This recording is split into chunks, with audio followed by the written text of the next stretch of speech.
Hey guys, I'm Jared. This is my channel, BCRC Guy.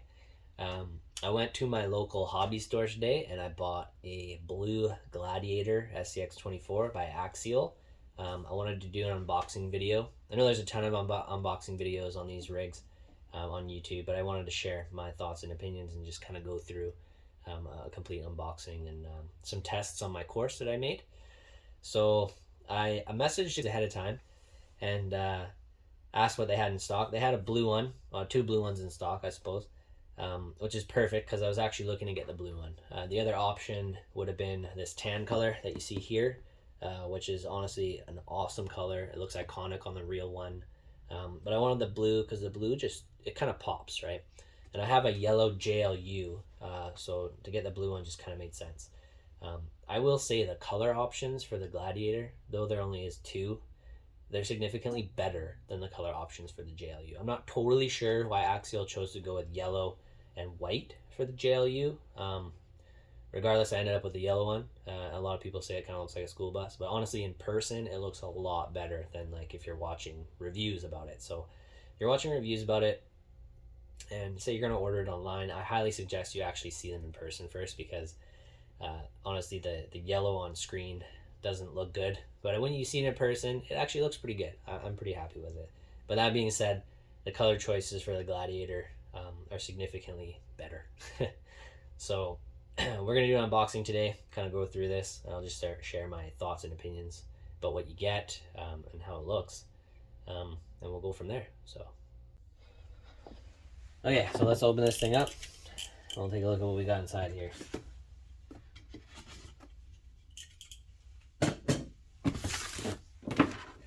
So I'm pretty excited to put this on my course and get a feel for this longer wheelbase. It's one of the reasons I really wanted this Gladiator is because it has a longer wheelbase than anything else in the SCX24 line, so that should make it a little better at hill climbing in reality.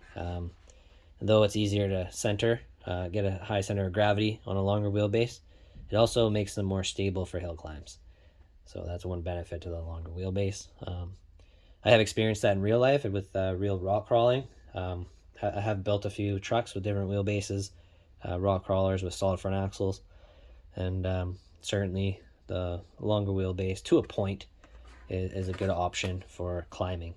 Now you'll notice the SX24 Gladiator has an interior with a driver, which is different from the JLU and I believe anything else other than the Bronco in the series. It also comes with these functional little traction pads, which is kind of cool. So you just got to turn this little tab here. You can actually pull these guys off and use them, which is awesome. I think that's cool. I'm probably going to remove a lot of this stuff just to reduce weight on the back end, but I think that's a cool little feature to add. Like, I'm pretty stoked that Axial's going that far. On the opposite side, there is some little jerry cans, and there's a rooftop tent on there, which is cool. Overall, it's a really good looking rig. I definitely prefer the black rims on the JLU as opposed to the silver rims. And I believe the tires on the JLU are slightly bigger in diameter. So what we're going to do is we'll actually pull the wheels off the JLU and compare them. We'll put these two rigs side by side and see what it looks like. Let's see what else we got in the box here. So you get some AA batteries for your transmitter, an extra mount for the body, Allen key, and your instruction manual. And then we also get the transmitter,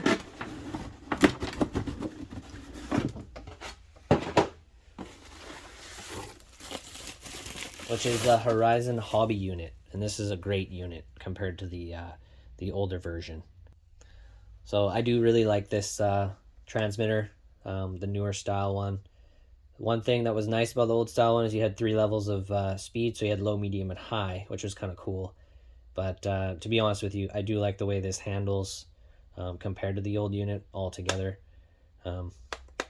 Yeah, it's just a solid transmitter that comes with it. And then you get your USB charger in the box as well. So I personally haven't looked into aftermarket batteries for these trucks yet. It's something I would like to do because I personally like using my charger that I have, my balance charger. But for now, I'll just continue using the USB charger I have. So let us grab the JLU and we'll put these two side by side. So I'll get this out of the box and then we'll put the two units side by side and have a look.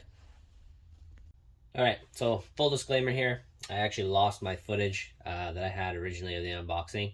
So there is a little bit of time on the Gladiator for this comparison now. And the one modification that you will see installed on it right now is an Endura diff cover. We're going to go over the key differences between the two trucks. So the first difference that I want to point out, and we'll get these up side by side here, is the diameter of the tires. So we're actually going to go ahead and measure these tire diameters. So unfortunately, my battery is dying in my set of calipers, but it'll last long enough for us to do this measurement. So we have what looks to be 54 millimeter tires on our JLU. So out of the box, black rims. These are Anito Trail Grappler licensed MTs. They're pretty cool looking scale tires. No complaints there. I really like them. We have the same tire on the Gladiator. Now these measure in at basically 52 mil. So you're losing 2 millimeters on diameter side by side here. So you definitely have a scaled down tire size on the Gladiator, which is interesting. I'm not sure why they had to do that. But I think what I'm going to do for just the sake of testing performance is I'm probably going to take my JLU tires and rims, pop them on the Gladiator, and do some crawling with it. And then we'll see how that turns out. So then the other thing too, you'll notice there's the driver. You know, you can see the little guy with the cowboy hat inside the truck, which is kind of cool. Again, I'm probably going to remove the interior off this truck. I'm probably going to take some of the weight off the back by removing some of these extra features, which I definitely love. Love the Axial, you know, went into detail on these little crawlers like that. I think it's amazing. And I love buying it out of the box like that. But for just performance use, I'm probably going to remove most of it. Hang on to it for sure. I might even create a little garage off the back of my course or something just to kind of keep all those little things in, which is kind of fun to me. I like that. Others might not want to do that, but I think it's cool. And then obviously the JLU, there's no interior. You just have clear windows, which is, it's cool. They're clear, at least.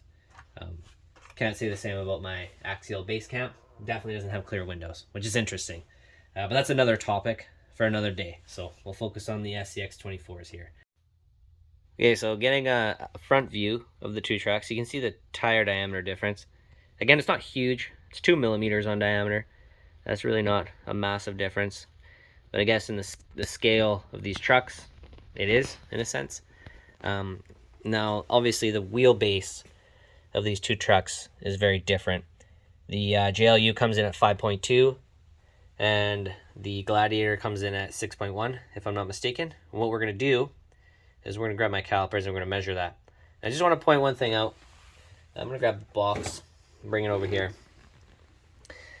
This is the Gladiator box. So this says SCX24 Jeep Gladiator 1/24th scale electric 4-wheel drive. Notice the wheelbase here says 5.2, which is interesting because this is actually a 6.1. So I'm not sure what happened with Axial there, if they accidentally left the spec from the JLU on here. But that is definitely not correct. And I'll show that to you right now.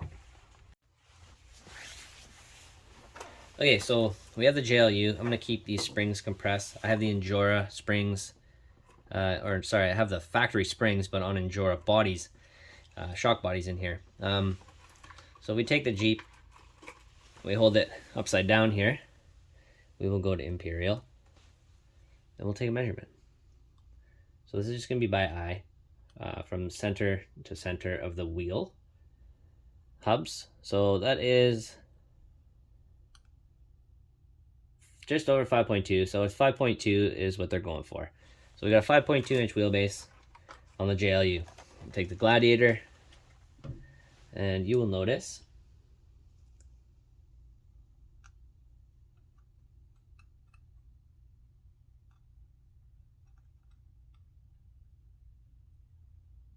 and it is a 6.1 inch wheelbase. So I'm not sure why the box is wrong. It's not a big deal, obviously, but just understand that when you do buy the Gladiator, it's certainly a longer wheelbase, as you can see from the measurements and from the views. All right, so let's talk about links here. Both these trucks have 50 millimeter lower front links and a 39 millimeter Y-link in the front. They are identical lengths on the front. Now in the back, our JLU has a 51 millimeter rear upper link and a 58.5 rear lower link. And then the Gladiator has a 70 millimeter rear upper link and a 78 millimeter rear lower link. So what that means is the entire wheelbase difference going from 5.2 to 6.1 is stretched in the back. So that's kind of cool. It's interesting that it has such long links. And in my experience, having built a few rock crawlers in real life, I do find that a longer wheelbase definitely helps with hill climbs versus a shorter wheelbase. But what the trade-off is a longer wheelbase will more easily high center, and they're less maneuverable in general around corners. So obviously you have a longer vehicle if you have a longer wheelbase, and that can make it more difficult to corner. So one thing that a shorter wheelbase, like a regular JL, as in not the unlimited one, but a two-door, will excel at cornering. They'll always excel at cornering. And they will excel at not high centering, essentially. So the closer the wheels are together, the less likely you are to have a piece of terrain actually get in between and hit the bottom of the truck. So definitely a trade-off between the two. But I really am looking forward to building this Gladiator to turn it into a hill climbing beast, which will be cool. So we'll see how that works out. I'm actually going to take the JLU wheels and tires, pop them on the Gladiator. I have installed the Injora diff cover on the front to add a little weight to the front, and let's see how it performs out of the box, just like that.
Alright guys, so our Gladiator was able to do 2 out of 4 obstacles today.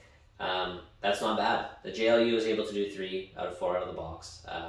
The first obstacle being the one that is different, and obviously neither of them can do the last obstacle out of the box. But I wasn't expecting that. You need a built SCX24 to be able to get up that section of the course.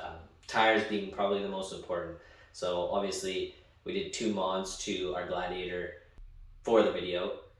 One of them was an Endura brass diff cover to add some weight to the front end. And then we took our JLU factory wheels because they're 54mm diameter versus the ones that come on the Gladiator out of the box are being 52, and we put those on the Gladiator for testing. So it wasn't necessarily straight out of the box, but it gives you a good idea what you're going to get. Yeah, overall, I'm very happy with it. I think if you had to pick between these two, I would say the JLU is a better option, mostly because it's a little more capable. It's got a better departure angle and a shorter wheelbase, which actually helps with getting over some of the obstacles. If you want to build a strictly hill climbing rig that you want, you're going to put serious build onto it, I would go for the Gladiator because you got that significantly longer wheelbase, right? So there it is, guys. We had the Gladiator on the course. If you have a moment, please like and subscribe to my channel. It helps me out. It'll allow me to continue building rigs to show their capability on this course, and hopefully kind of advise you guys to which products are worth your hard-earned money. So I appreciate it. Thanks for watching the video.